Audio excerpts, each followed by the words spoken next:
Ketika Abu Amir Ar-Rahib, ia mengumpulkan orang Yahudi dan bertanya kepada mereka tentang agama, dan memberitahukan mereka tentang sifat Rasulullah Shallallahu Alaihi Wasallam, beserta tempat hijrah beliau.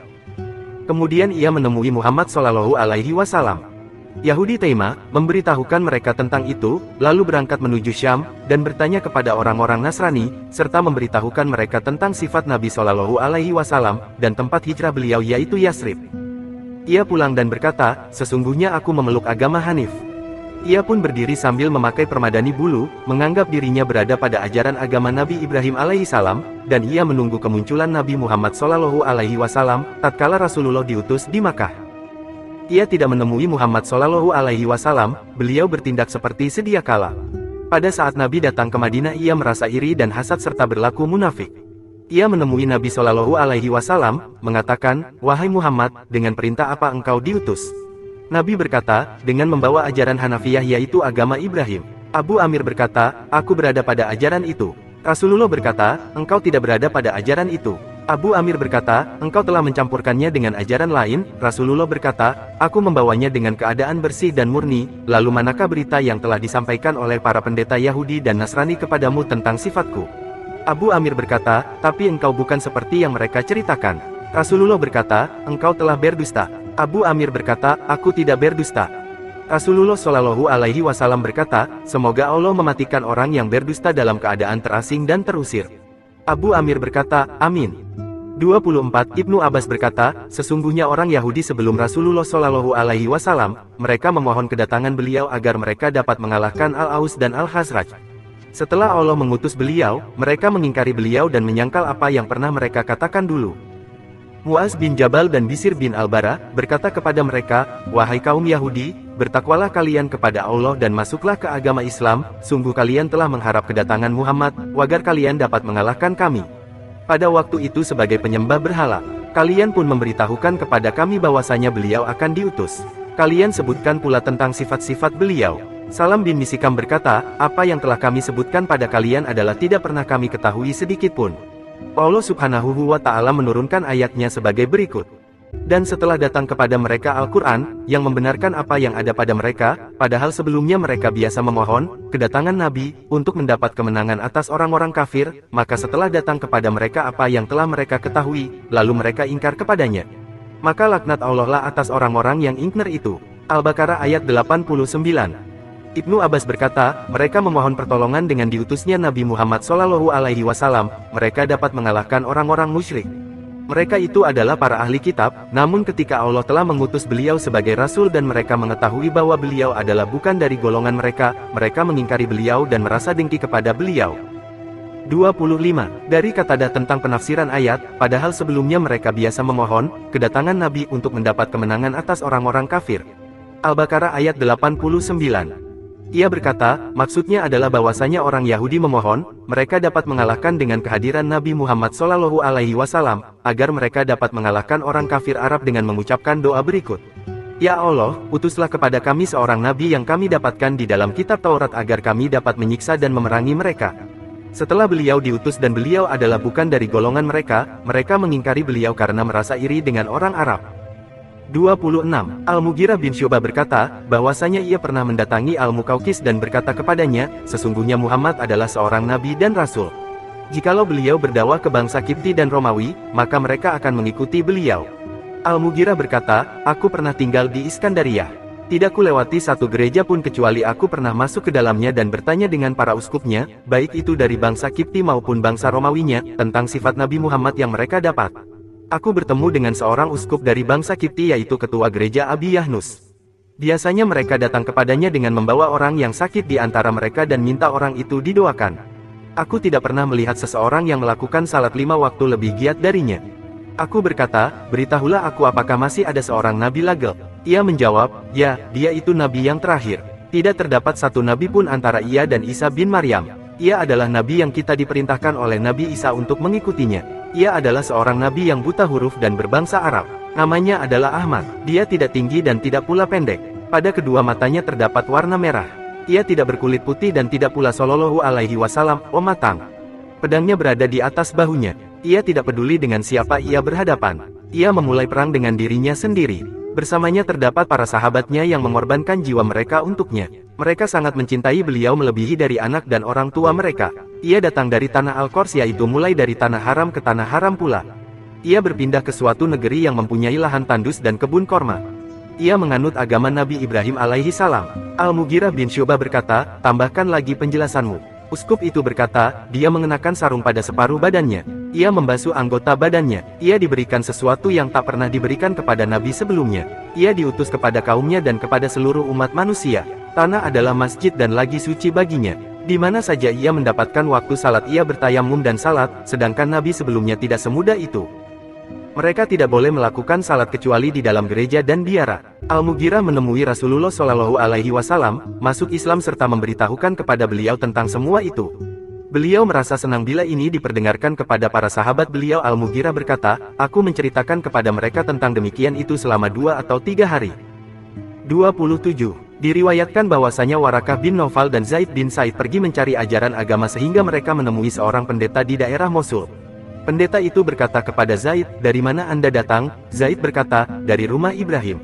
Pendeta berkata, apa yang hendak kau cari? Zaid berkata, saya mencari agama. Pendeta itu berkata, pulanglah, apa yang kau cari tidak lama lagi berada di daerahmu. Zaid pun pulang dan berkata, baiklah, aku penuhi dengan tunduk dan taat. 28. Dari Khalifah bin Abda al-Manqori. Ia berkata, aku bertanya kepada Muhammad bin Adi bagaimana bisa bapaknya memberinya nama Muhammad. Muhammad bin Adi berkata, aku tanyakan pada bapakku tentang semua ini. Ia berkata sebagai berikut, suatu hari aku bersama 4 orang lainnya yaitu Sufyan bin Mujashi, bin Darim, Yazid bin Amr bin Rabiah, Usamah bin Malik bin Judub. Kami berangkat ingin menemui Ibnu Jafna al-Ghasani. Pada saat kami datang ke Syam, kami singgah di sebuah anak sungai yang di dalamnya terdapat pepohonan kecil. Di dekatnya terdapat sebuah biara dan di dalamnya ada seorang biarawan. Ia mengamati kami dan berkata, sesungguhnya bahasa ini bukan dari penduduk negeri ini. Kami berkata, ya, kami berasal dari suku Mudar. Biarawan itu berkata, dari suku Mudar yang mana? Kami berkata, dari Hindif. Biarawan itu berkata, tidak lama lagi akan diutus di negeri kalian seorang nabi. Bergegaslah kalian menemuinya, ambillah bagian kalian darinya, maka kalian akan mendapatkan petunjuk, sebab ia adalah penutup para nabi. Namanya adalah Muhammad. Setelah kami pulang dari rumah Ibnu Jafnah kami kembali ke keluarga kami dan masing-masing kami dikaruniai seorang anak yang kami beri nama Muhammad. 29. Salamah bin Waqsi berkata, kami mempunyai tetangga seorang yang beragama Yahudi dari Bani Abdil Ashab. Salamah berkata, suatu hari ia pernah datang menemui kami sebelum Nabi Muhammad Shallallahu Alaihi Wasallam diutus. Ia singgah di majelis Bani Abdul Ashab. Pada waktu itu, aku berumur lebih muda setahun dibanding dengannya. Aku mempunyai permadani yang kuhamparkan di teras rumahku. Lalu ia menyebutkan tentang hari kebangkitan, hari kiamat, hisab, mizan, surga dan neraka. Ia mengatakan semua itu kepada penduduk penyembah berhala yang tidak percaya pada hari kebangkitan setelah mati. Mereka berkata, celaka engkau, hai fulan, engkau meyakini itu ada. Manusia setelah mati, mereka akan dibangkitkan pada sebuah dunia yang di dalamnya terdapat surga dan neraka, serta mereka diberikan balasan sesuai dengan amal perbuatan mereka. Yahudi itu berkata, ya, benar, demi Tuhan yang aku bersumpah dengan menyebut namanya. Ada yang lebih dahsyat dari itu, yaitu orang-orang musyrik dibakar dengan api itu kemudian mereka dimasukkan ke sana dan mereka ditimpakan dengan api neraka. Mereka tidak akan selamat. Penyembah berhala berkata, apa tanda atas kesempurnaan pribadi Nabi Muhammad demikian itu? Yahudi itu berkata, yaitu seorang nabi yang diutus dari negeri ini. Ia menunjuk ke arah Makkah dan Yaman. Penyembah berhala berkata, kapan kami bisa melihatannya? Yahudi itu memandangku dan aku adalah yang paling muda di antara mereka dan berkata, jika umur anak ini panjang maka ia akan menemukannya.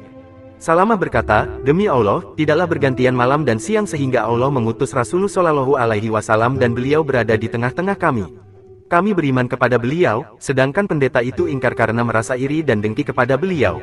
Kami berkata kepada pendeta itu, hai fulan, bukankah engkau yang telah mengatakan kepada kami apa yang telah engkau katakan dulu? Yahudi itu berkata, ya, benar tapi itu bukan dia.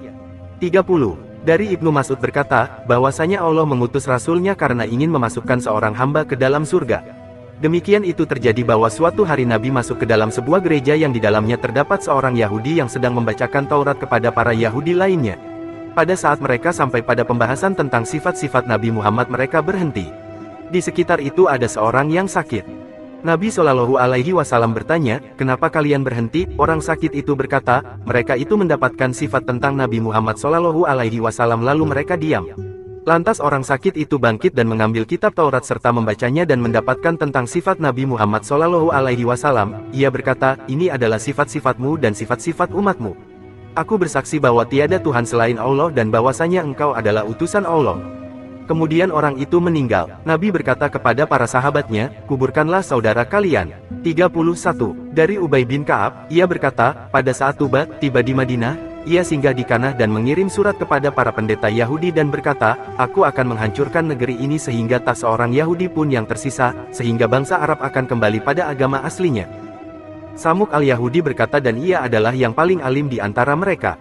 Wahai raja, negeri ini akan didatangi oleh seorang yang berhijrah yaitu seorang nabi dari keturunan Ismail.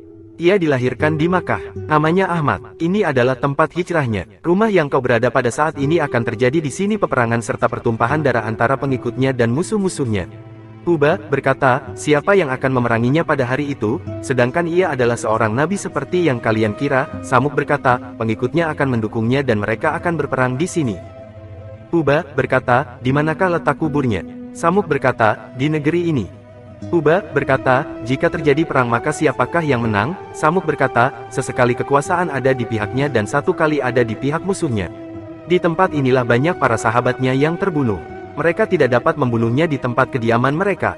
Kemudian akhir kemenangan ada di pihaknya. Tak ada seorang pun yang dapat menentang urusannya lagi. Uba berkata, apakah ciri-cirinya?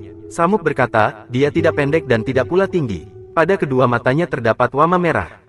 Ia mengendarai onta dan memakai mantel. Pedangnya berada di atas pundaknya. Dia tidak peduli dengan siapa ia berhadapan, apakah itu saudara sepupu ataupun pamannya, sehingga urusannya menjadi menang. Uba berkata, aku tidak punya jalan pada negeri ini dan kedua tanganku tidak dapat menghancurkannya. Ia pun pergi menuju ke Yaman. Abdullah bin Salam berkata, Uba belum meninggal sehingga ia membenarkan Nabi Muhammad SAW. Apa yang diberitakan oleh orang Yahudi Yasrib tadi, Uba meninggal dalam keadaan Islam. 32. Az-Zubair bin Batta dan ia adalah seorang Yahudi yang paling alim berkata, aku mendapatkan di dalam sebuah lembaran milik ayahku yang disembunyikan dariku. Di dalamnya disebutkan bahwa Ahmad adalah seorang nabi yang datang dari daerah Al-Qors. Sifat-sifatnya adalah seperti ini. Az-Zubair menceritakan itu setelah bapaknya meninggal dan pada waktu itu nabi belum diutus. Ayahnya pun mendengar bahwa Nabi Muhammad SAW diutus di Makkah. Ia pun mengambil lembaran itu dan menghampirinya serta menyembunyikan tentang sifat Nabi dan berkata, bukan dia. 33. Ibnu Abbas berkata, bahwasanya Yahudi Quraizatu An-Nadir, Fadak, Khaybar mendapatkan sifat-sifat serta ciri-ciri Nabi Muhammad SAW. Sebelum beliau diutus dan bahwa tempat hijrah beliau adalah Madinah. Ketika Rasulullah SAW dilahirkan, para pendeta Yahudi berkata, Ahmad telah dilahirkan tadi malam, sebab bintang itu telah tampak. Mereka mengetahui dan menetapkan serta mengatakan yang demikian itu, hanya saja mereka iri dan dengki, disebutkan oleh Al-Mawar di dalam Alam An-Nubuwah. 34. Dari Aisyah radhiyallahu anha berkata, ada seorang Yahudi yang tinggal dan berdagang di Mina. Pada malam ketika Rasulullah SAW, ia berkata di dalam salah majlis suku Quraisy, apakah ada di antara kalian bayi yang dilahirkan pada malam ini? Mereka menjawab, kami tidak tahu. Yahudi itu berkata, lihatlah, wahai pembesar suku Quraisy, carilah apa yang aku katakan ini. Pada malam ini telah dilahirkan nabi umat ini yaitu Ahmad. Di antara kedua pundaknya terdapat tahi lalat yang berbulu. Mereka bangkit dari majlis dan merasa heran dengan apa yang dikatakannya. Mereka pulang ke rumah-rumah mereka dan menceritakan demikian itu pada keluarga mereka. Di antara mereka ada yang berkata, telah dilahirkan pada malam ini seorang anak dari Abdullah bin Abdul Muthalib dan diberi nama dengan Muhammad. Mereka mendatangi orang Yahudi tadi ke rumahnya dan berkata, kami telah mengetahui bahwa seorang bayi telah lahir dari kalangan kami. Ia berkata, apakah setelah pemberitahuanku atau sebelumnya? Mereka berkata, sebelum itu dan namanya adalah Ahmad. Ia berkata, bawa aku ke sana. Mereka berangkat bersamanya dan mendatangi Aminah, dan Aminah mengeluarkan bayi itu kepada mereka. Yahudi itu melihat tahi lalat di pundak bayi itu. Ia pun pingsan lalu siuman kembali. Mereka bertanya, ada apa denganmu? Ia berkata, kenabian telah hilang dari Bani Israel. Alkitab telah pergi dari tangan mereka. Tertulis bahwa ia akan memerangi mereka dan membinasakan para pendeta mereka. Bangsa Arab menjadi unggul dengan kenabian. Apakah kalian bergembira dengan ini, wahai pemuka Quraisy? Demi Allah, mereka akan mencambuk kalian dengan sebenar-benarnya. Berita ini akan tampak dari timur dan barat. 35. Abu Hurairah radhiyallahu anhu berkata, Rasulullah SAW datang ke Baitul Maqdis dan berkata, keluarkanlah orang yang paling alim di antara kalian kepadaku.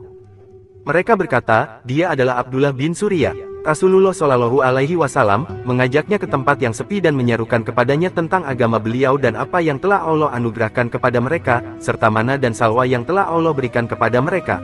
Allah telah melindungi mereka dengan awan hitam. Rasulullah Shallallahu Alaihi Wasallam berkata, apakah kamu yakin bahwa aku adalah Rasulullah? Abdullah bin Surya berkata, ya, benar. Sesungguhnya kaum ini telah mengetahui apa yang aku ketahui. Sifat-sifat Anda telah jelas disebutkan di dalam Taurat akan tetapi mereka merasa iri kepadamu. Nabi berkata, lalu apa yang menghalangimu? Abdullah berkata, aku tidak mau menyalahi mereka. Semoga mereka mengikutimu dan masuk Islam, maka aku akan masuk Islam pula. 36.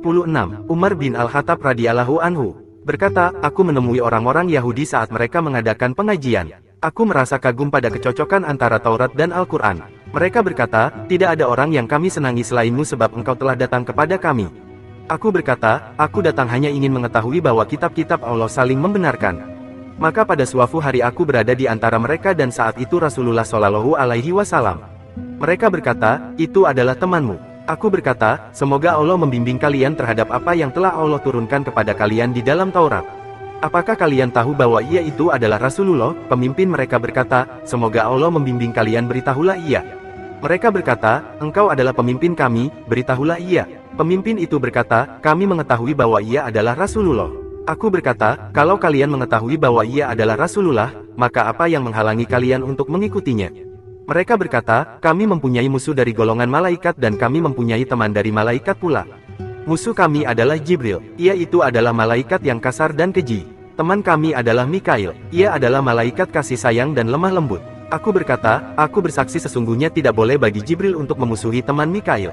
Tidak boleh pula bagi Mikail untuk menemani musuh Jibril. Kemudian aku berdiri dan Rasulullah menerimaku serta berkata, maukah engkau bila aku bacakan kepadamu ayat-ayat yang baru saja diturun kepadaku? Lalu beliau membaca, katakanlah, barang siapa menjadi musuh Jibril, maka Jibril itu telah menurunkan Al-Quran ke dalam hatimu dengan seizin Allah, membenarkan apa kitab-kitab yang sebelumnya dan menjadi petunjuk serta berita gembira bagi orang-orang yang beriman. Al-Baqarah ayat 97. Aku berkata, demi zat yang telah mengutusmu dengan kebenaran, aku tidak datang kecuali karena ingin memberitahukan padamu dengan perkataan Yahudi. Akan tetapi Allah yang maha bijaksana dan mengetahui telah mendahuluiku. Aku berkata, telah kulihat bahwa dalam agama Allah aku lebih keras daripada batu. Dari Abu Sufyan bin Harb, ia berkata, aku dan Umayyah bin Asy'alth berangkat berdagang ke negeri Syam. Setiap kami singgah di suatu tempat, ia mengeluarkan sebuah lembaran yang ia bacakan kepada kami. Kami pun melakukan hal yang sama sehingga sampai di sebuah perkampungan orang Nasrani. Mereka menyebutnya dan ia pun pergi bersama mereka ke dalam biara. Kemudian ia kembali pada pertengahan siang dan melempar kedua bajunya. Ia mengeluarkan dua baju berwarna hitam dan memakainya lalu berkata, wahai Abu Sufyan, apakah pada agamamu ada seorang mengetahui tentang isi Alkitab sehingga engkau dapat bertanya kepada dia? Aku berkata, tidak. Kemudian ia berangkat sendiri dan datang kepada kami setelah pertengahan malam. Ia melemparkan kedua bajunya dan berbaring di atas kasurnya. Demi Allah, ia tidak tidur dan tidak pula bangun sepanjang malam. Lalu bangkit dalam keadaan sedih dan susah, tidak mengajak kami bicara. Kami pun tidak berbicara dengannya. Kami menginap di sana selama 2 malam dan ia selalu gelisah. Aku berkata kepadanya, aku tidak pernah melihatmu seperti kemarin setelah pulang dari rumah temanmu itu. Ia berkata, tempat kembaliku. Aku bertanya, apakah engkau mempunyai tempat kembali? Ia berkata, ya, benar aku akan mati dan amal perbuatanku akan diperhitungkan. Aku berkata, apakah engkau mempercayaiku? Ia berkata, untuk apa? Aku berkata, bahwa engkau tidak akan dibangkitkan dan perbuatanmu tidak akan diperhitungkan. Ia tertawa dan berkata, benar, kita akan dibangkitkan dan diperhitungkan, dan sebagian akan masuk ke surga dan sebagian lagi akan masuk neraka. Aku berkata, kamu berada di mana menurut berita temanmu itu? Lah berkata, temanku tidak tahu tentang di manakah tempatku, bahkan tempatnya sendiri. Keadaan kami sedemikian rupa selama 2 hari. Ia heran kepadaku dan kami pun menertawakannya. Kami pun sampai ke sebuah lembah subur di Damaskus. Kami membeli perbekalan dan tinggal di sana selama 2 malam, kemudian kami berangkat dan singgah ke sebuah perkampungan orang Nasrani. Mereka menyambutnya serta membawanya ke biara mereka. Ia pulang setelah pertengahan hari. Ia memakai 2 pakaiannya yang berwarna hitam barulah menemui kami setelah larut malam. Ia melemparkan kedua pakaiannya itu dan mencampakkan dirinya ke atas kasurnya. Demi Allah ia tidak tidur dan tidak pula terbangun sepanjang malam. Ketika pagi hari ia tetap merasa gundah dan sedih, serta tidak berbicara sedikit pun. Kami berangkat lagi dan berjalan selama 2 hari. Ia bertanya kepadaku, wahai Sakar, ceritakanlah padaku tentang Utbah bin Rabi'ah apakah ia meninggalkan perbuatan haram dan zalim. Aku berkata, ya, demi Allah. Ia bertanya lagi, apakah ia menyambung silaturahmi dan memerintahkan untuk itu? Aku jawab, ya. Ia berkata, apakah dua arah keturunannya adalah orang-orang yang mulia, dan apakah ia adil dalam keluarganya? Aku menjawab, ya. Ia bertanya lagi, apakah engkau mengetahui ada orang Quraisy yang lebih mulia darinya? Aku menjawab, tidak, demi Allah. Ia bertanya, apakah ia miskin? Aku menjawab, tidak, bahkan ia memiliki harta yang banyak. Ia bertanya, berapakah umurnya? Aku berkata, hampir 70 tahun. Ia berkata, apakah usia dan kemuliaan itu membuatnya berbuat dosa? Aku menjawab, tidak, demi Allah justru semua itu menambahkan kebaikan baginya. Ia berkata, benarlah ia itu, sesungguhnya orang yang kau lihat bersamaku itu telah kudatangi dan aku bertanya kepadanya tentang orang yang sedang ditunggu-tunggu itu. Ia berkata, dia adalah orang Arab dari penghuni Baitullah yang selalu dikunjungi oleh masyarakat Arab. Aku berkata, di tempat kami memang terdapat Baitullah yang selalu dikunjungi oleh orang Arab. Ia berkata, dia adalah saudara dan tetangga kalian dari suku Quraisy. Aku mendapatkan seperti apa yang ia dapatkan, namun telah terlewatkan dariku kemenangan dunia dan akhirat. Padahal aku berharap menjadi seperti dirinya menjadi ia. Aku berkata, ceritakan kepadaku tentang ia. Ia berkata, dia adalah seorang laki-laki yang pada saat ia memasuki usia tuanya ia menjauhi segala perbuatan haram dan segala perbuatan zalim.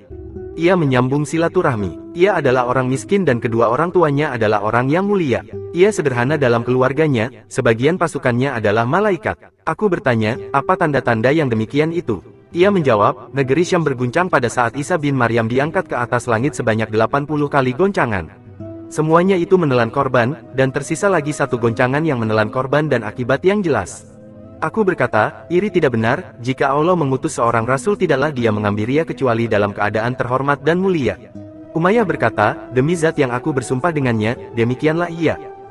Kami pun berangkat dan masih ada 2 malam lagi perjalanan kami menuju Makkah. Lalu ada seorang pengendara onta dari belakang yang menyusul kami, ia berkata, negeri Syam telah ditimpa gempa setelah kalian berangkat dan telah memporak-porandakan penduduknya. Umayyah berkata, bagaimana pendapatmu, wahai Abu Sufyan? Aku berkata, demi Allah, aku mempercayai temanmu itu. Kami pun tiba di Makkah, kemudian aku berangkat ke Habasyah untuk berdagang. Aku tinggal di sana selama 5 bulan. Kemudian aku berangkat ke Makkah. Setelah sampai di sana orang-orang berdatangan kepadaku serta memberi salam kepadaku. Yang terakhir di antara mereka adalah Muhammad, Hindun yang sedang bermain bersama anaknya. Beliau mengucapkan salam kepadaku dan menyambutku serta bertanya tentang perjalananku dan kedatanganku, kemudian beliau pergi. Aku berkata, demi Allah tuh pemuda ini sungguh menakjubkan. Tidak ada seorang Quraisy pun yang menitipkan barang dagangannya kepadaku kecuali mereka bertanya tentang barang itu dan berapa keuntungan yang telah diperoleh. Demi Allah, padahal ia juga memiliki barang dagangan yang dititipkan padaku. Ia bukan orang yang paling kaya di antara mereka, namun tidak bertanya tentang itu. Hindun berkata, tidakkah kau tahu apa yang terjadi dengannya? Aku terkejut dan berkata, ada apa dengannya? Hindun berkata, dia menganggap dirinya sebagai utusan Allah. Aku teringat pada perkataan seorang Nasrani. Aku pun terdiam, lalu aku berangkat ke Taif dan mendatangi Umayyah. Aku berkata, apakah engkau masih ingat dengan perkataan seorang Nasrani yang dulu Ifu? Ia berkata, ya. Aku berkata, yang disebutkannya itu sudah ada. Lah berkata, siapakah dia? Aku berkata, dia adalah Muhammad bin Abdullah. Ia pun berkeringat dan berkata, jika ia muncul dan aku masih hidup, maka aku akan memberikan suatu alasan kepada Allah untuk membelanya. Aku kembali dari Yaman dan menemui Umayyah lagi. Aku berkata, berita tentang seorang rasul itu telah sampai kepadamu, kenapa engkau tidak mengikutinya? Ia berkata, demi Allah, selamanya aku tidak akan pernah beriman kepada seorang rasul yang tidak pandai.